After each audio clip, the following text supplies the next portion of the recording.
Welcome to CPAC Now, America Uncanceled. I hope you had a wonderful Thanksgiving weekend with the family. I got to tell you, the Schlaps had a very full house, and when the Cubans all come, it's a big party. And as Matt says, the Cubans don't understand the word distance, or social distancing for that matter. But we had a great time. Our kid came home from college, and we stuffed our faces, and it was really such a blessing. So we are very grateful for you and for all of our CPAC viewers who support this wonderful cause of ensuring that we're able to spread the message of freedom, not only here on CPAC Now, but obviously on our CPAC conference, which is coming up February 24th through the 27th in sunny Orlando, Florida. Don't forget to register. Go to conservative.org. And thank you all for supporting our efforts in keeping us growing and staying strong and pushing back against socialism in America. I do want to bring in our guest, Julio Rosas. He is senior writer for Town Hall. He's also the author of Fury, his new book that you can pre-order. It's coming out next year, and it gives an insight into the real riots, these Antifa riots that destroyed American cities across the country, and how corporate America basically was part of gaslighting our American cities. It's a fascinating insight into his experience as he covered so many of these riots and documented these activities that were happening in America in 2020. Thank you, Julio Rosas, for joining us. Yeah, thanks for having me. So, Julio, I feel like you just never stop. You're at the border one day, and then you're in Kenosha the next day. I mean, it's remarkable what you're able to cover and what you see on the ground. Let's first talk about what happened in Kenosha. I know you were covering the Kyle Rittenhouse case, and obviously then we saw this tragedy that happened and this Christmas parade in Kenosha. What did you see on the ground? Let's start on the Kyle Rittenhouse case. Was there a lot of tension? What was the response of the city itself? Yeah, it was kind of weird because I'd been to Kenosha a few times prior to the trial for research for my book, and but this was the first time that everything that happened last year was kind of at the front and center of the nation's consciousness, and so it was actually pretty normal once you got past the courthouse. I mean, it was just kind of like an average day in Kenosha, but as time went on, more and more people would start showing up to protest, just because obviously the end of the trial kind of marked people really starting to show up. But I wouldn't say it was overly tense. I've been in tense situations, and so this was actually more of a cakewalk compared to everything else that I've been through. But I mean, really, at the end of the day, it was good to see. As unnecessary as the trial was, because this was clearly self-defense from the videos that myself and others got that night. It actually did a good job at laying out everything that actually led up to the shooting and the shooting itself. And so really anyone who took the time to even watch a little bit of the trial should definitely come away with the fact that this was not some white supremacist wannabe mass shooter, just for the fact that the people who were actively attacking him we're all white. Well, so, yeah. Yeah, let me ask you a question here, because President Biden did come out with a statement after the verdict on Kyle Rittenhouse, basically saying that he was angry by the decision. And you saw a huge disappointment also coming out of Kamala Harris and the Democrats. Do you find it troubling that they're inserting politics? And, in essence, Joe Biden basically stating that Kyle was a white supremacist. I mean, is that just so problematic for these court cases? Yeah, absolutely. And that was part of the problem with what the coverage of the shooting prior to the trial. I mean, this happened more than a year ago. And so the lies and the half-truths and the false narratives that were perpetuated by the mainstream media and people with large platforms on social media, that they were hammered in for more than a year. And so that's why a lot of people were shocked with the verdict, or they were angry at it. And it was just because they believed a different set of circumstances that didn't happen as opposed to what actually happened that night. And that's really scary, quite frankly. I mean, I was surprised once the trial got underway that people were just finding out he didn't shoot black people. And that was one of the very first things that we knew right after the shooting. And so it just shows how powerful a lot of these people can be when they are unchallenged with just spewing whatever they want to spew. I mean, even still today, a lot of people. I mean, for example, really quickly, people still believe Kyle Rittenhouse crossed state lines with the AR-15 to go into Kenosha, but that's not that's not what happened. He was already in Kenosha that day, and the rifle never left Wisconsin until he turned himself into police here in Illinois. So it's really disturbing to see that. Now you have the issue with Kyle Rittenhouse, actually, where you're seeing these far left Arizona State University students demanding that the college kick out Kyle Rittenhouse, basically with this argument because he's a white supremacist. I mean, can Kyle survive and really try to live somewhat of a normal life again? I think that's going to take a long time for him to be able to reach that point. Right now, I don't. I think that's out of the question, unfortunately. And again, I mean, yeah, a lot of those students that are part of these far left groups, I mean, they were just repeating all of this nonsense about him. And the funny part is, he's not even on campus because he was taking online courses, right? And it's not, and so he's of no threat to them. I mean, he's not even. I mean, I mean, he's just not a threat in general.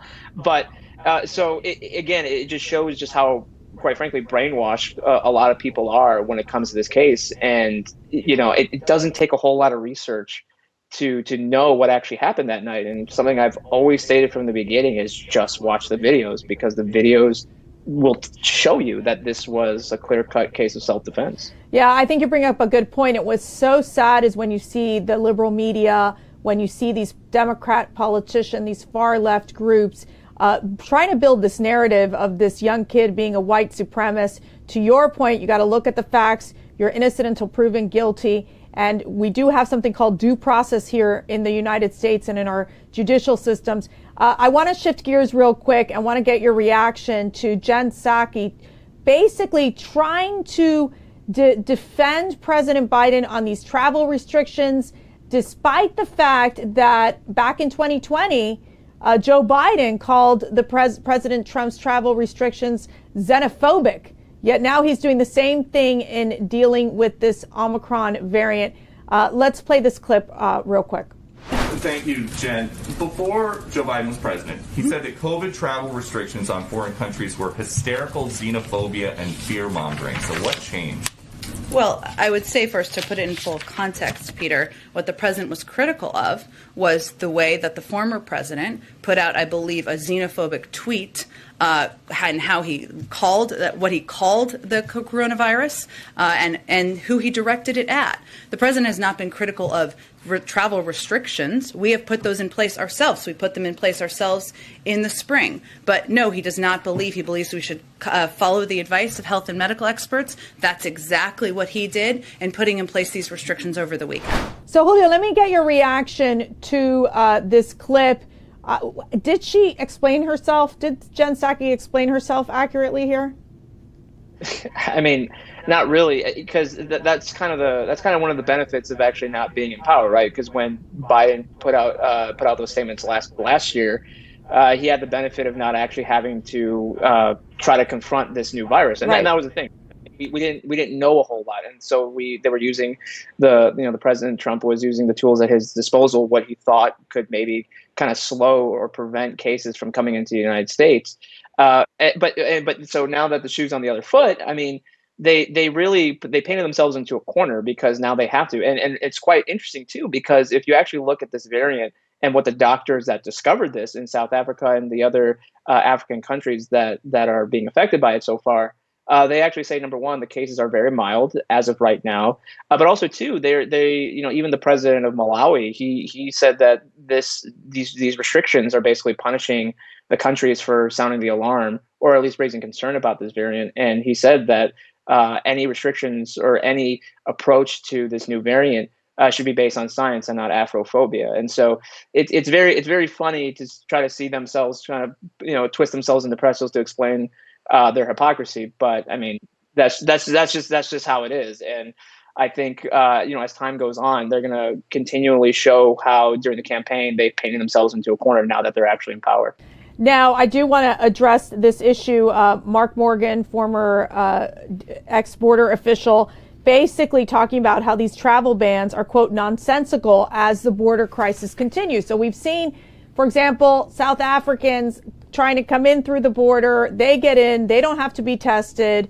You know, obviously, the Central Americans, Haitians, et cetera, the list goes on and on. You cover the border extensively, Julio. Where does this end? I mean, they're trying to put in these travel bans, but then in the border, there are no bans.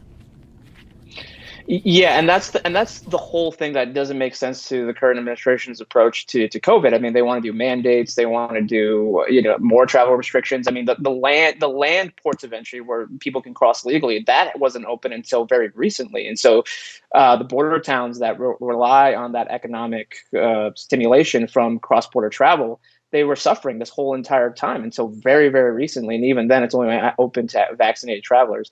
So so then you contrast that to what we've seen all year, where we've seen literally hundreds of people cross on a nightly basis. And, sometimes they're tested for COVID, but that has to rely on non-governmental organizations.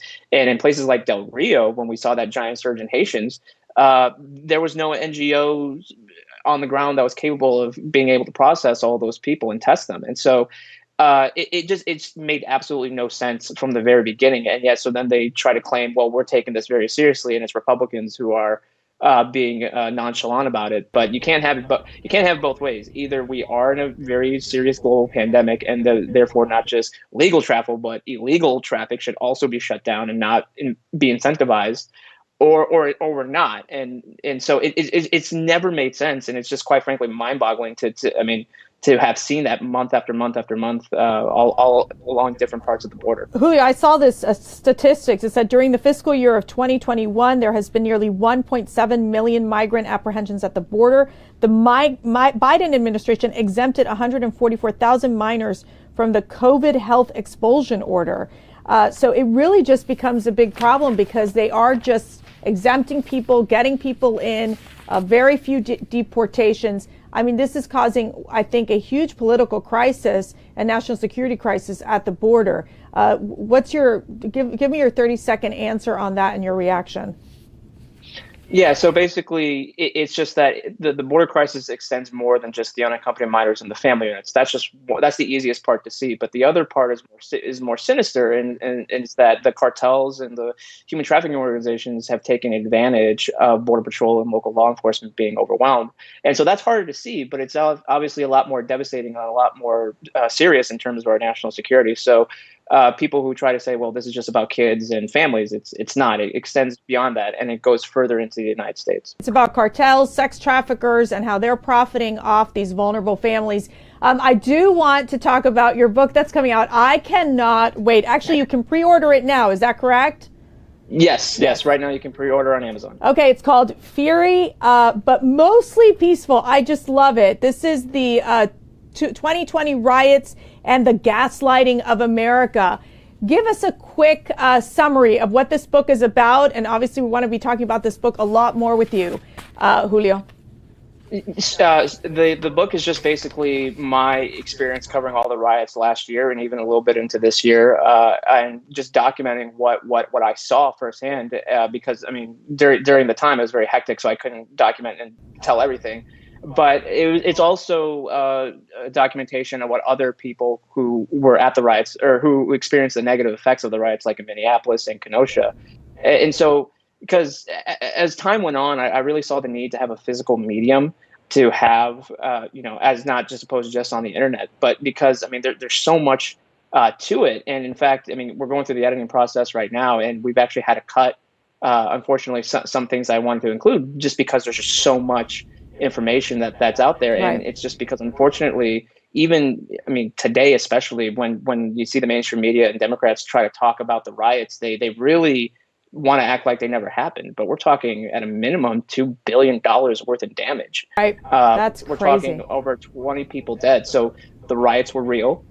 They happened. I saw it. Other people saw it and experienced it, unfortunately. And this is their avenue to tell their stories along with mine. Yeah, and they're organized, and it's about hatred of America and what we stand for. But Julio, I got to tell you, you are just a gem. We're so blessed that you do the great work that you do every single day in unraveling the issues in America, at the border, in these cities. So we appreciate your great work. Remember to buy Fury. The pre-order link is on your screen. And we want to thank you, Julio Rosas, for joining us today. Yeah, thanks for having me.